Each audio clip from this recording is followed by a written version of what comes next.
Mes chers compatriotes, hôtes étrangers qui vivez parmi nous, à la veille du Nouvel An, je suis heureux de m'adresser à vous pour vous présenter mes vœux.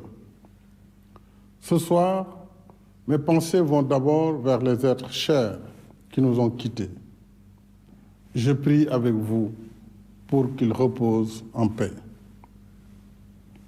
J'exprime ma compassion à nos malades et leur souhaite prompt rétablissement. Pour la deuxième année consécutive, je m'adresse à vous dans le contexte difficile de la pandémie Covid-19. Le virus est toujours là et le nombre de cas positifs est en nette augmentation depuis quelques semaines.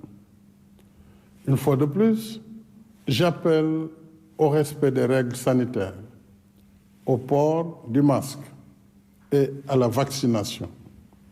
Surtout que le vaccin est disponible, avec plus de 5 millions de doses reçues à ce jour, et que c'est le seul moyen de prévenir les cas graves.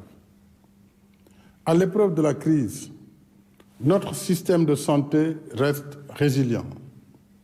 Nous le devons au dévouement et à l'expertise de notre personnel de santé que je salue et encourage. Nous le devons aussi aux importants investissements consentis par l'État. Ainsi, les unités de tests PCR que nous avons installées dans nos 14 régions et les kits de tests rapides dénommés Saitou, mis au point par l'Institut Pasteur de Dakar, contribuent à faciliter les diagnostics. En outre, cette année encore, nous avons considérablement élargi notre carte sanitaire et relevé le niveau de notre plateau médical, avec, entre autres réalisations, 5 hôpitaux dotés d'équipements de dernière génération à Sédhiou, Kaffrine, Kédougou, Touba et Agnam. La mise aux normes de 9 services de réanimation et 12 services d'accueil des urgences. L'acquisition de nouveaux équipements, scanners, IRM, appareils d'endoscopie, de mammographie et accélérateurs de particules pour la radiothérapie. Nous avons également lancé le chantier du Centre national d'oncologie dédié à la lutte contre le cancer et celui de la polyclinique moderne de l'hôpital principal de Dakar, ce qui contribuera à réduire sensiblement les évacuations sanitaires coûteuses. S'agissant des ressources humaines, 545 médecins et 1800 personnels paramédicaux ont été recrutés.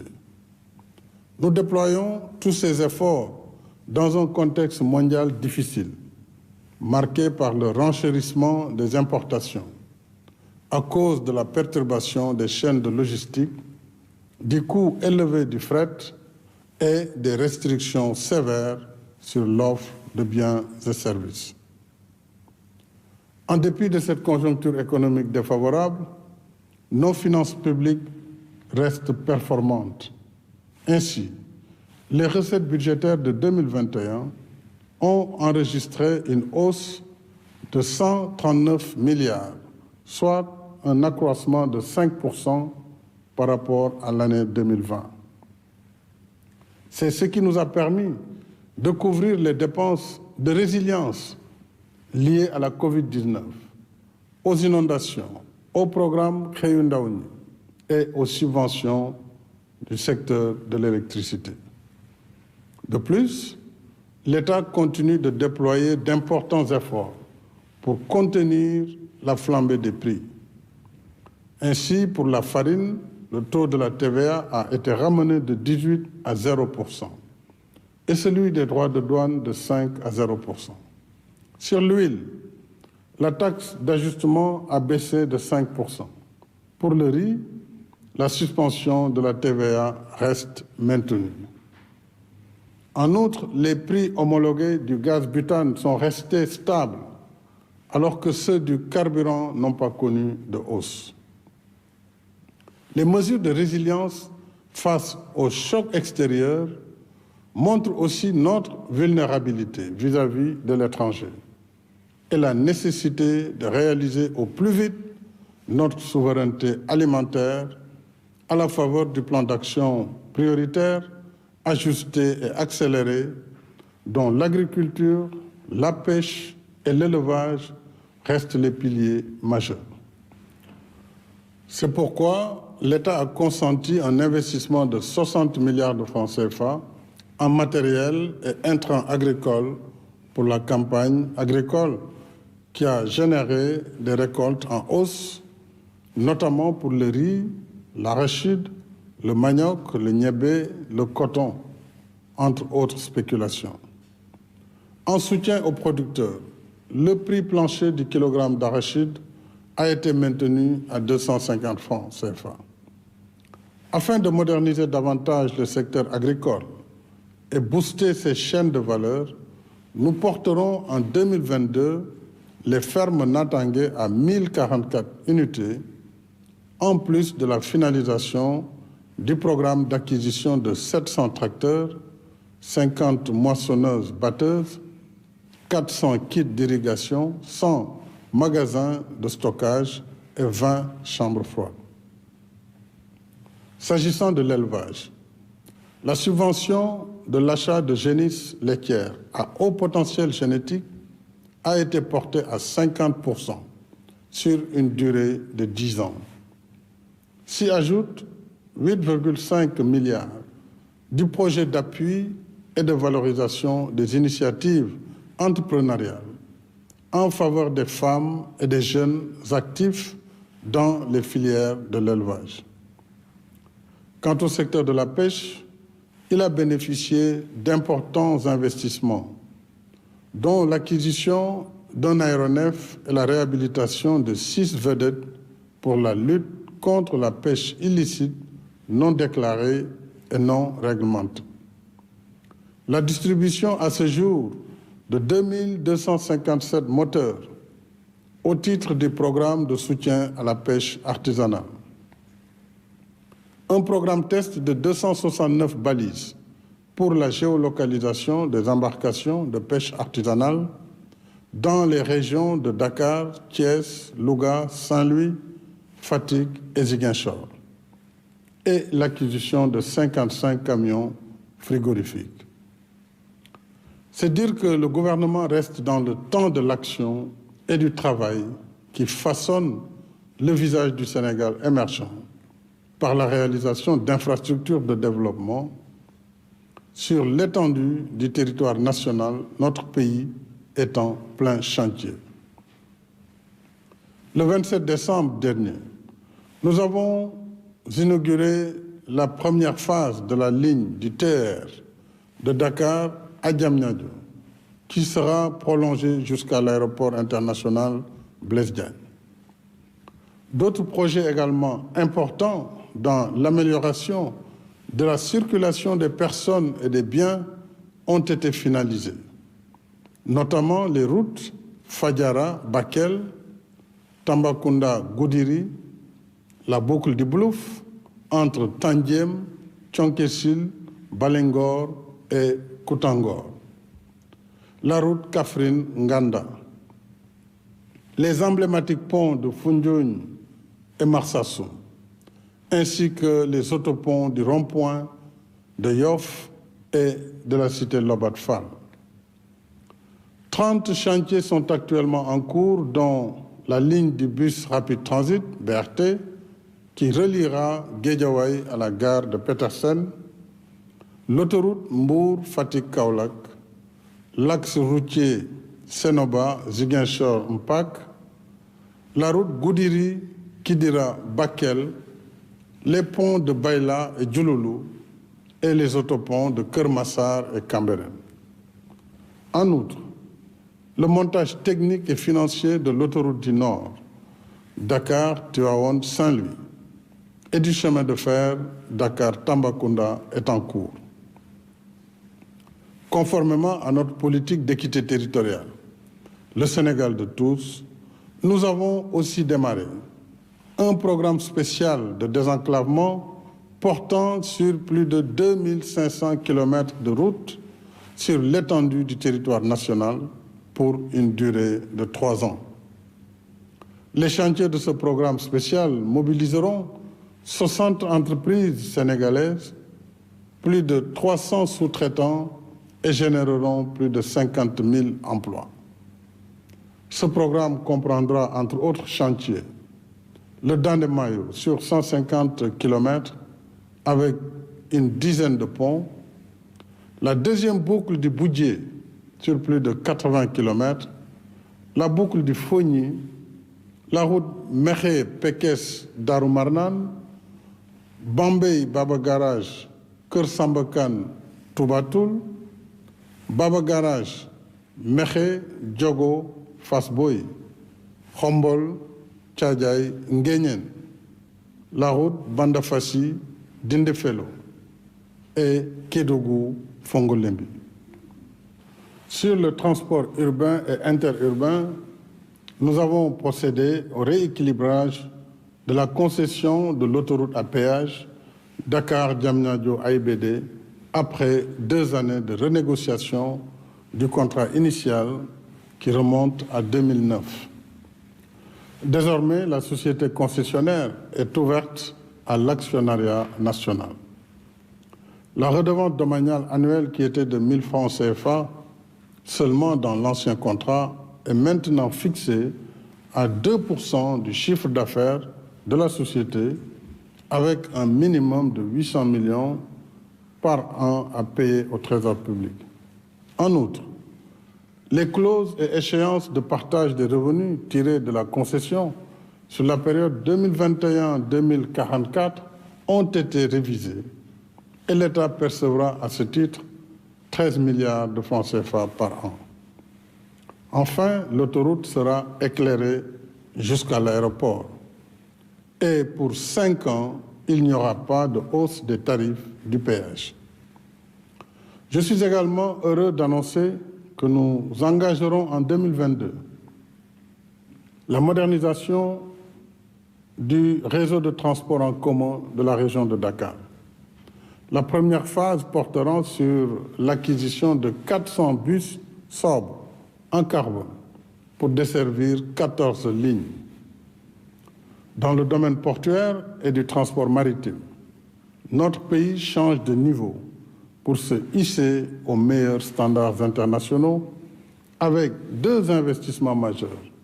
Le port minéralier et vraquier de Bargny-Sendou, dont le chantier sera bientôt achevé, et le port du futur à Ndayane, dont nous lancerons les travaux ce lundi 3 janvier.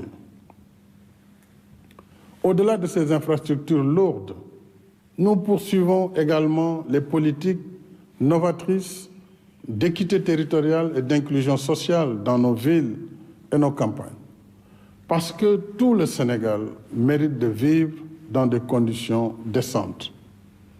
C'est pourquoi le PUDC, le Promoville, le Puman et le PACASEN réalisent des infrastructures et services sociaux de base de Wakhinane Nimzat à Keur Massar, de Ouakam à Mbouban, de Keur Bara Tambédou à Wali Diala, Fordou, Dialambéré et Bagaya. Ils aident à moderniser nos villes et désenclaver nos localités isolées, installent des forages et des structures de santé, apportent la lumière et équipent les femmes pour alléger la pénibilité de leur travail. Ils revitalisent l'économie rurale et offrent des opportunités d'emploi à notre jeunesse. La dynamique d'émergence, c'est aussi l'accès universel à l'électricité. Nous sommes sur la bonne voie avec 1600 MW de capacité installée. L'extension du réseau de transport et de distribution sur les axes Kaolack-Tambacounda-Kédougou, Touba, Linguère et la poursuite du programme de 115 000 lampadaires solaires. Nos performances seront encore meilleures avec l'exploitation de nos ressources gazières et pétrolières à partir de 2023. Dans l'esprit d'une gestion transparente, prudente et solidaire de ses ressources, j'ai tenu lors du Conseil présidentiel du 21 décembre dernier de larges concertations sur le projet de loi relatif à la répartition et à l'encadrement de la gestion des recettes issues de l'exploitation des hydrocarbures. Je salue la participation des représentants du secteur privé, de la société civile et de l'opposition à ces concertations. Une fois adaptée, cette législation inédite contribuera à sécuriser l'utilisation optimale des recettes tirées des hydrocarbures pour les besoins de développement économique et social des générations actuelles et ceux des générations futures. Nous traduirons ainsi en obligation légale l'exigence morale de solidarité intergénérationnelle. Mes chers compatriotes, pour un Sénégal qui se développe en comptant sur toutes ses forces vives, les jeunes et les femmes restent au cœur de mes préoccupations. Il nous faut davantage d'inclusion sociale par l'éducation, la formation professionnelle et technique, l'emploi et le soutien aux activités génératrices de revenus. À ce titre, nous poursuivons la mise en œuvre du programme d'urgence Xëyu Ndaw ñi, issu du Conseil présidentiel du 22 avril dernier, est doté de 450 milliards sur 3 ans, en soutien à l'emploi et l'insertion socio-économique des jeunes.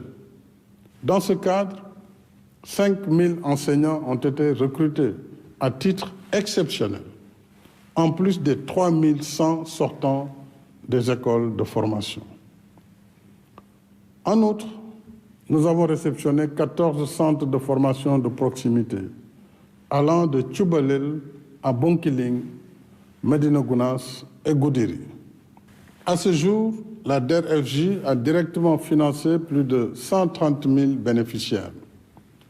Elle continue d'appuyer les populations cibles actives dans les secteurs de l'agriculture, de l'artisanat, de la pêche et du numérique, dont 192 start-up ont bénéficié d'un financement de 5 milliards. Avec l'innovation majeure du nanocrédit, la DER octroie dans ses 65 points de service à travers le pays des financements de proximité à des taux d'intérêt bas en soutien à de braves femmes et jeunes. En outre, la mise en œuvre du programme Xëyu Ndaw ñi au sein des pôles emploi et entrepreneuriat ouverts dans les 46 départements se poursuit conformément à l'équité territoriale qui sous-tend ce programme. Je suis également heureux d'annoncer que nous livrerons à notre jeunesse sportive le 22 février 2022 le Stade du Sénégal. Ce complexe moderne de 50 000 places, éclairé au solaire, est doté de commodités répondant aux meilleurs standards en la matière, y compris 2 terrains d'entraînement, dont un de 2000 places, avec une piste d'athlétisme aux normes internationales. J'ai saisi l'occasion pour encourager nos chers lions du football et leur souhaiter bonne chance pour la Coupe d'Afrique des Nations.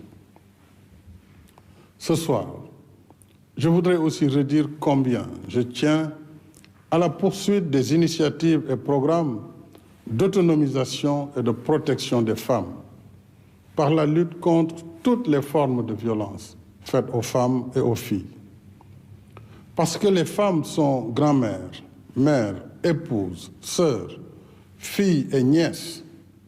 Toute violence contre une femme est une blessure faite aux valeurs qui soutiennent l'harmonie de la famille et de la communauté.